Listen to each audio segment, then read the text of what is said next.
Please don't drug me. Ugh, speak for yourself, Linda. To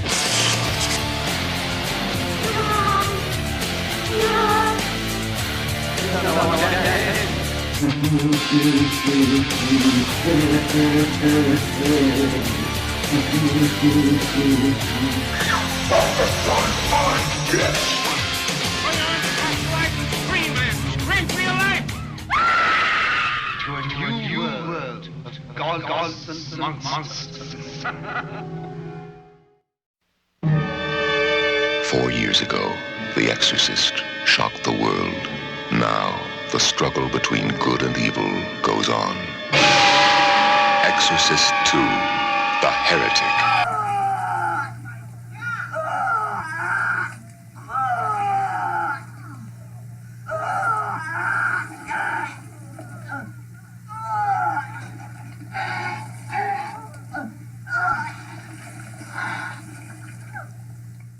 Hello, everybody, and welcome back to Scarifyer. I am the Gov. And I'm Quinn. And, you know, I love our following. Yes. I really do. We appreciate it. Let's preface it with that. We appreciate all of you. And this is definitely our fault. I know. Because we put a poll up, and we asked for votes, and boy, did we get them. You know, everyone makes mistakes. And, you know, I'm very disappointed because I feel like we're really good to our fans. We're engaging. Mm-hmm. We try our best. And then they hit us with this. I don't quite understand what we did to be punished, but... We are here on Scarifyer talking about Exorcist 2, The Heretic. And you are joining us reluctantly, I'm sure. And here is your chance to click away and go to another video that Scarifyer has that was made almost 2 years to the date, where we talk about the original Exorcist, the classic, the groundbreaking piece of cinema, instead of this mind-numbing piece of shit. Pretty much.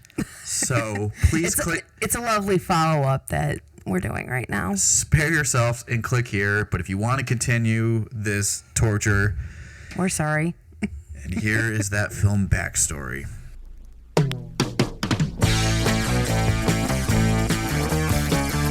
Neither William Peter Blatty nor William Friedkin, the writer, producer, and director, respectively, of the original Exorcist, had any desire to involve themselves in an Exorcist sequel. According to the film's co-producer, Richard Lederer, Exorcist 2 was conceived as a relatively low-budget affair. The studio intended to spend only $3 million on a story of a priest investigating the events of the first film and rehash unused footage. Playwright William Goodhart was commissioned to write the screenplay titled The Heretic. Goodhart's screenplay took more of a metaphysical and intellectual approach compared with the original film. Here, the battle between good and evil would center on the human consciousness. British filmmaker John Boorman signed on to direct, stating, "The idea of making a metaphysical thriller greatly appealed to my psyche." Ellen Burstyn immediately declined participating in the film despite receiving lucrative offers. Linda Blair initially wanted no part in the sequel, wanting to go to veterinary school. However, she was swayed by an impressive first draft and the involvement of Richard Burton, whom she wanted to work with. Exorcist 2, The Heretic, was released June 17th, 1977. Though making over $30 million at the box office, word of mouth quickly labeled the film as one of the worst films ever made. Rightfully so. So there it is. There you go. Okay, and this is what we're here to talk about. Okay, so even from the backstory, what it tells me is that they didn't even want to do like a supernatural Exorcist movie. They wanted to do a psychological human film. They just wanted to ride on the name. So the backstory even just told me that it's not an Exorcist movie. No, and it really isn't when you watch it. Even though I think what initially was meant to be was just like what I said.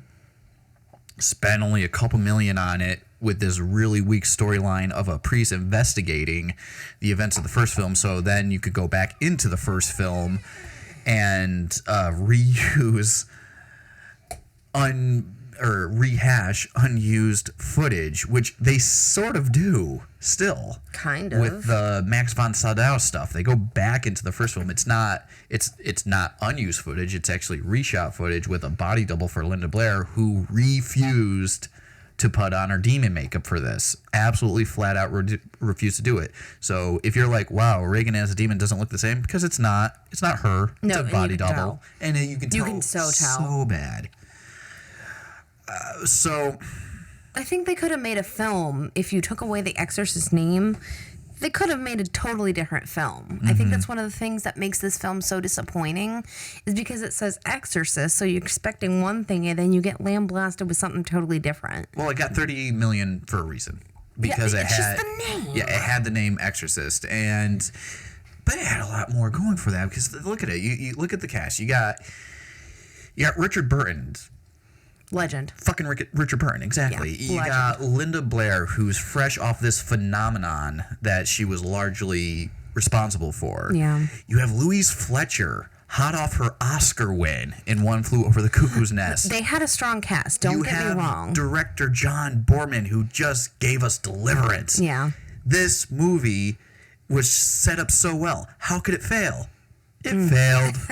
Horribly. And it failed miserably. Like, crashed on its face, caught fire on the way down. Dead on arrival. Yeah. And it just goes down to the approach of it, where John Borman wanted to do this metaphysical thing. And he also went on record to state that he hated the grotesque and the horrific nature of the first film. Then why are you doing a Exorcist film? He wanted to change it. He wanted to make it more, But why? I guess, optimistic. Yeah. He wanted more of a happier ending Okay, or but something like that. okay, I don't know. Then I'm just going to go ahead and say it. That's completely dumb. Because if anybody knows anything about the first Exorcist movie, this movie was a worldwide phenomenon. Yeah, no, it was a big It deal. was a shock to people. This was stuff that was not traditionally done. It terrified the entire world. So what business do you have making a Exorcist movie if you're like, yeah, I don't like any of that stuff? All right, so we don't start with humble beginnings. So let's get into this fucking film. So we start out with the opening credit sequence, and instead of your iconic, beautiful tubular bells, we're rewarded with a score that I can only assume is Yoko Ono on the rag.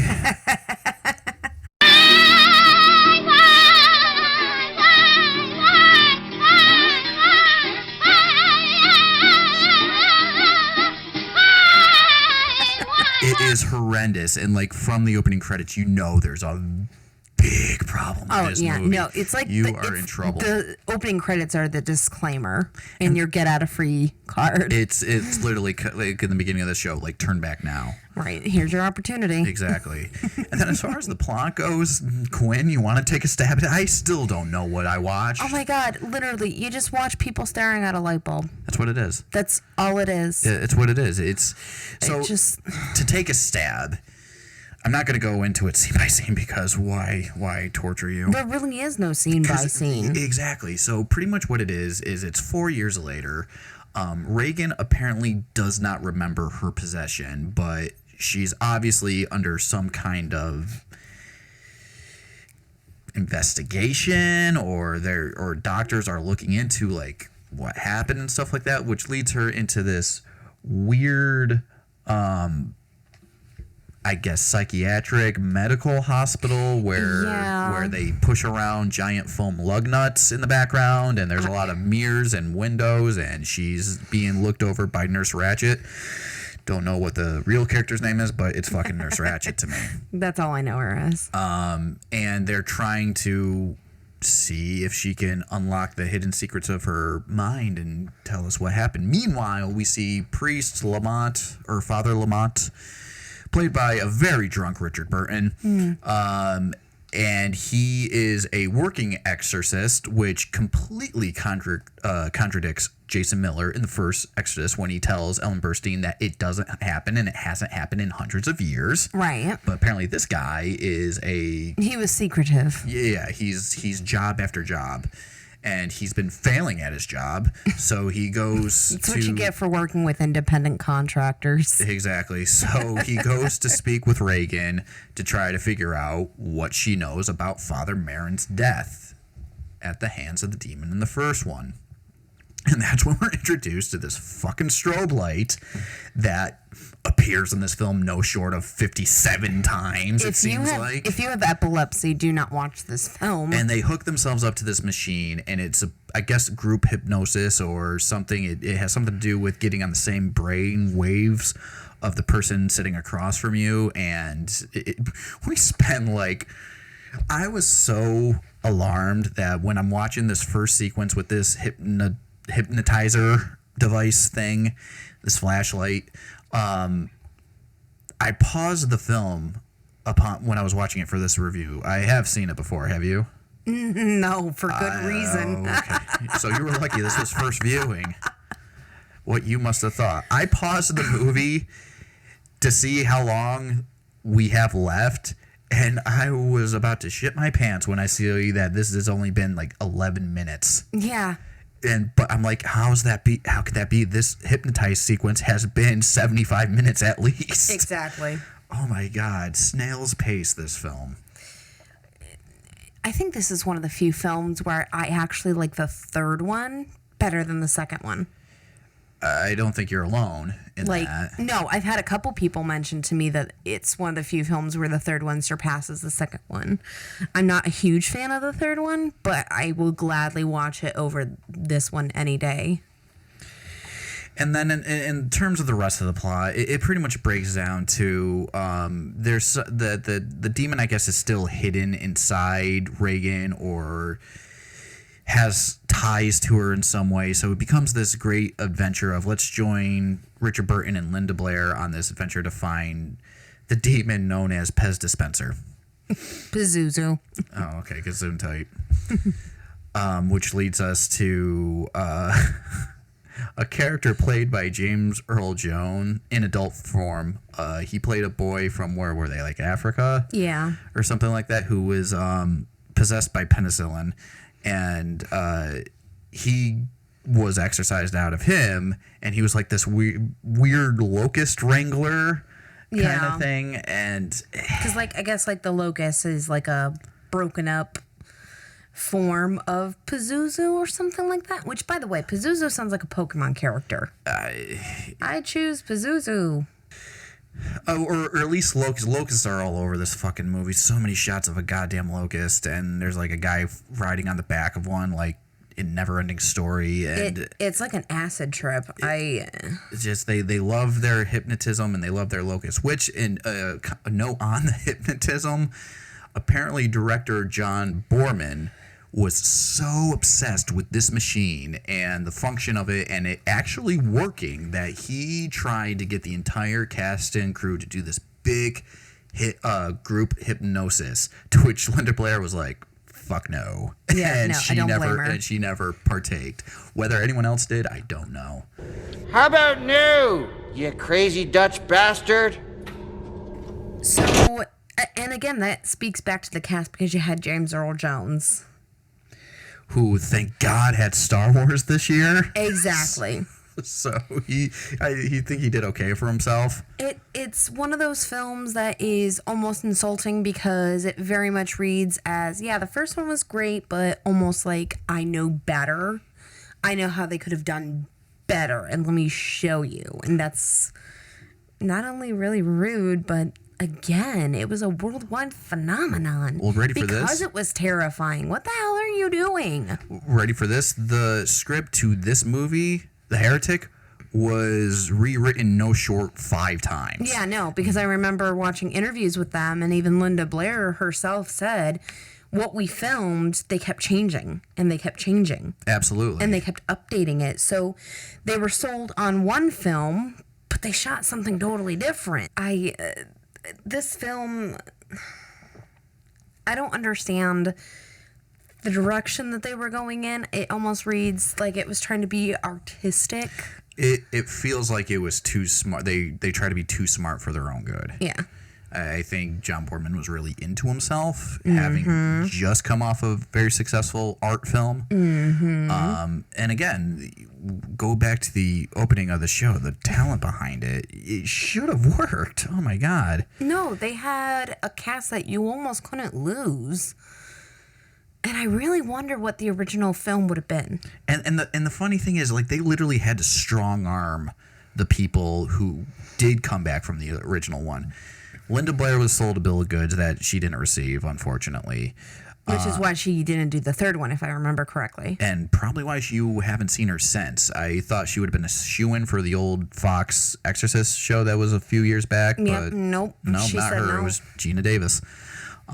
There's rumors out there that she might be attaching herself to this rebooted series they're about to do. Supposedly. Supposedly, But maybe I it's just won't as hold consultant. but I won't hold my breath on it.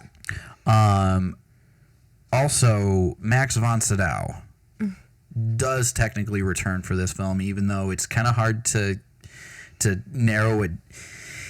He's in these weird flashbacks that you don't even see full scenes of. They're kind of like faded in and out, and I especially love the scene where they're like, so they're doing this hypnosis thing, and Richard Burton goes in to try to find Louise Fletcher, Nurse Ratched, who gets lost in the insanity that is this demon inside Reagan, or was once inside Reagan. So you have Demon Reagan reaching for her heart, and then you have normal Reagan trying to like swat her hand away and stuff like that. Meanwhile, you get this hazy flashback of them trying to recreate the Exorcist scene with Max von Sydow, and I'm like, I feel so bad for this man. I know. And he was reluctant to come back, and this is what they have him doing. And if that wasn't bad enough, the scene it looks like they're just filling up Louise Fletcher. Yeah, I know. It looks like two people are going in for a grab, and I know. it just, like, everything about the execution of this film was the wrong decision sloppy. every step of the way. It was very The sloppy. wrong decision. Very, very wrong.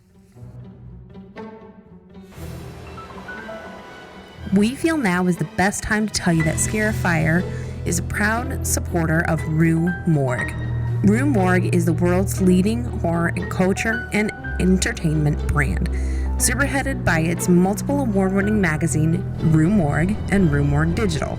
But if reading is not your thing, that's okay, because Rue Morgue TV, the official YouTube channel, as well as Rue Morgue Cinema, which produced the acclaimed original film The Last Will and Testament of Rosalind Lee.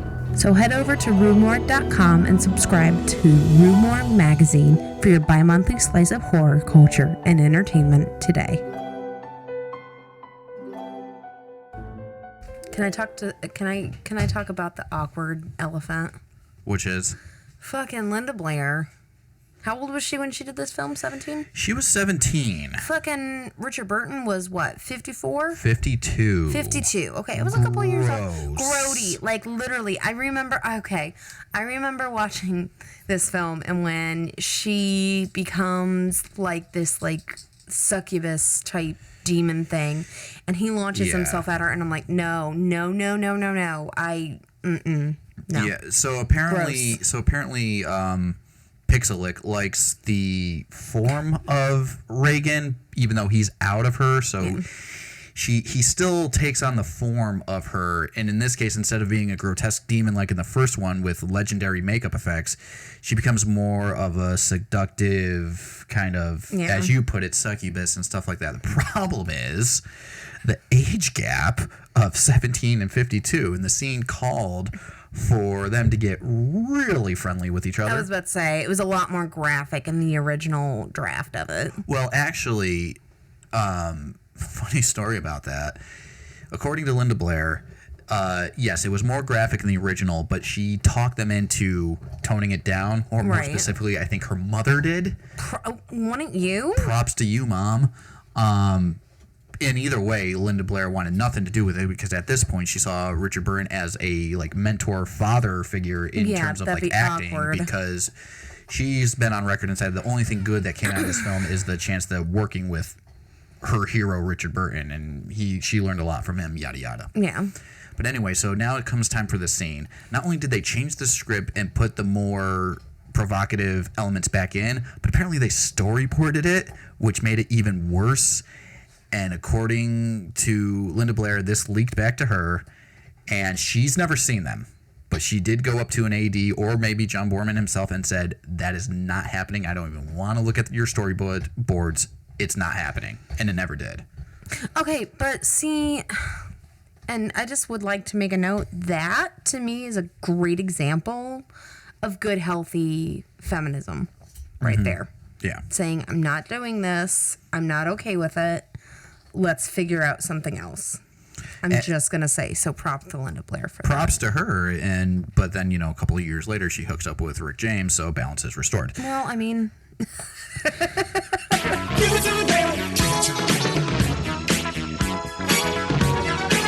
So yeah, this movie is an absolute mess. I still don't know what the story is. I don't know either. Because we end on this.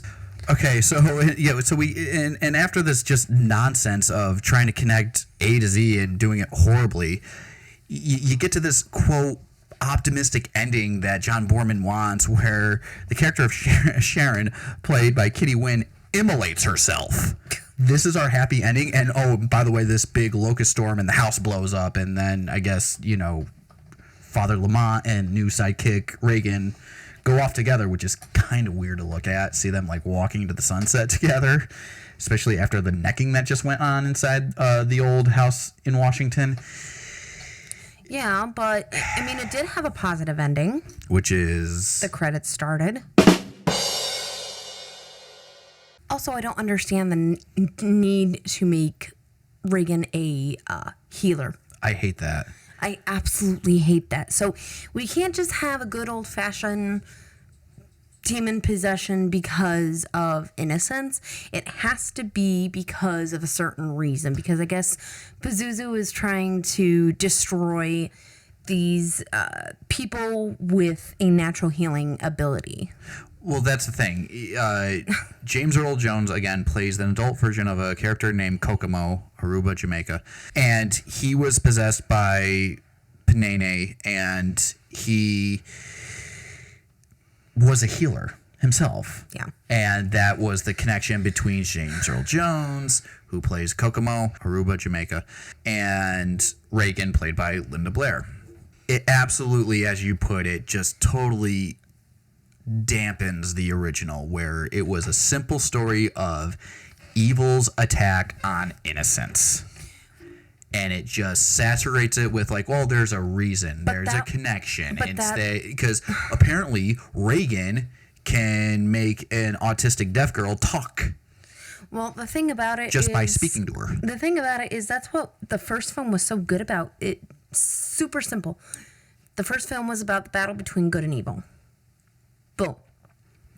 And then it's one of those things that I hate when they do, where they have to make an explanation and a reason. Exactly. We don't have to have a humongous explanation for it. It's the battle between good and evil. Exactly. That's it.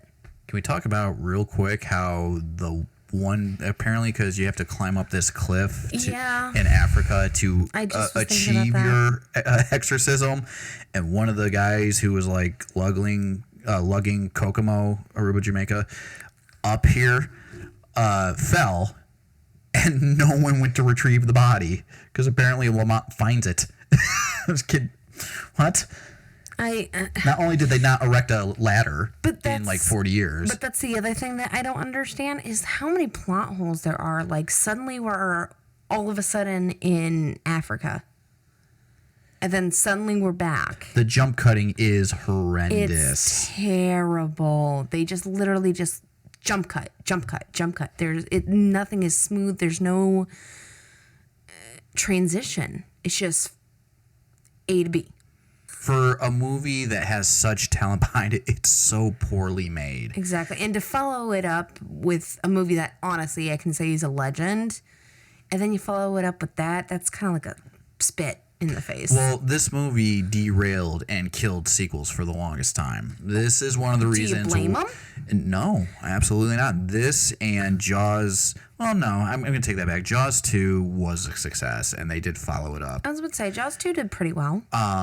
But definitely this was one of the another one, Staying Alive, sequel to Saturday Night Fever. Oh, were yeah. prime examples of why you shouldn't do sequels. There are some films that are good with sequels, and then there are some films that just need to be standalone films, honestly. And I really do think that Exorcist was one of them. Bottom line, everyone hated it. Yeah. And it sounds like no one really had a good time making it. Richard Burton, who is notorious for his on-set drinking, I guess stepped it up, according to Linda Blair. He became a champ to where she said, yeah, he showed up to scenes on set drunk. From what I have seen, I totally don't blame him. And that the script changed every 30 seconds and no one knew what they were doing, and it showed. There was no clear vision. You have writers and directors who are trying to outsmart the audience, And they just came out looking stupid. or they just didn't understand what they were making or what they wanted. But so there's really no point to list the ratings of, Rotten Tomatoes or anyone else's reviews. It's bad all around. Yeah. But if you are curious, on Rotten Tomatoes, it has a whopping 15%. So there you go. That should say something. And I will point it out. I'm not going to play it for you right here on the show because everyone who reviews this movie does this. But I would be amiss if I didn't tell you that the original director of the original film, William Friedkin, tells a hilarious story Oh my God. about the first screening of this film. And it is on YouTube. I'm going to put Great. the link in the description. So check it out because we're not going to play it on here. So what else to do but give our rating? So Quinn, having seen Exorcist II: The Heretic for the first time, what say you? Can I give half a star? 4. What do you mean 4? What's the half for? I think that's pretty generous. They showed up. Okay. Okay. Like, There honestly, is- the cast is good. That's the only redeeming quality about this film. Because it's not even shot nicely. The only redeeming quality is the actors who were there. You can tell they were there. And they do try. You can tell. So half a star, maybe 1. Somewhere around there. But other than that, no. Just, it's crap. I think that's pretty generous, but I am going to give it the same review. I'm going to give it half a star, mainly for the best scene in the film, which is the end credits. I'll give it its half star for the same reasons: the cast and some moments of cleverness, because it's not a completely cleverless movie. It has its moment, and you could probably see the sprinklings of what the original script should have been. On the scary meter, not scary at all. No. I wouldn't even classify this as a horror movie, which I should have said when we put the poll up, so we wouldn't have to talk about this. It's not a horror film at all. Next time we'll do a disclaimer. Completely. If this review seems disjointed, there's a reason. Because the movie itself is disjointed. Exactly. It makes no sense, and you could call me stupid or lack of comprehension. I couldn't get invested in this. No. I was I got looking at my bored. phone. Everyone gets bored with this film because it's such a slow so burn dry. and it makes 0 sense. Doesn't captivate anything you love about the original. Doesn't do the series any favors. But I will give it its half star for at least their attempts to do something. And Linda Blair is always great to see, even though even she couldn't really help this one out that much, and it really kind of tainted her legacy as this character a little bit. She was such a groundbreaking performance in the original, and to go to this, it's a rough one. So I guess until Exorcist 3, we'll see you in 2 years when we decide to talk about that. Hopefully we exorcise the demons.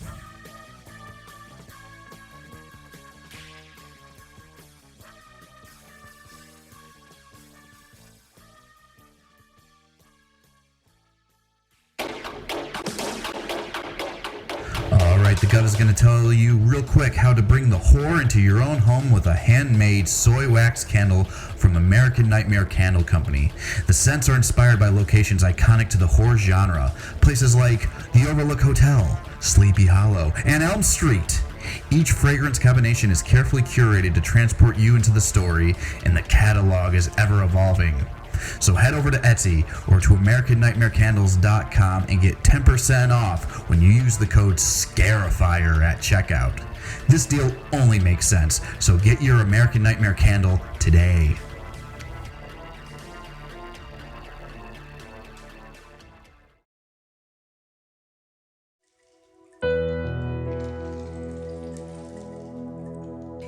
Hey there, it's Quinn from Scarifyer. You ever have one of those days where you're out on the lake and the sun's going down, gazing into the eyes of that special someone, and then you realize, I brought my machete, but no hockey mask? Well, if you're in a rush to make a killing, head over to 13X Studios and get your very own custom hockey mask. Mask creator Rick Stizinski takes a hands-on approach to every order to create the perfect mask to your specialized needs. Why would you settle for red triangles when you can shop an assortment of original styles and colors? Rick's clientele includes Nightmare Toys, Kevin Smith, and Kane Hodder. Head online to follow 13X Studio on all social media platforms. Then go over to 13X Studios on Etsy to put in your custom order today. Don't get caught with your mask off while devising your next decapitation. Go to 13xstudios.com.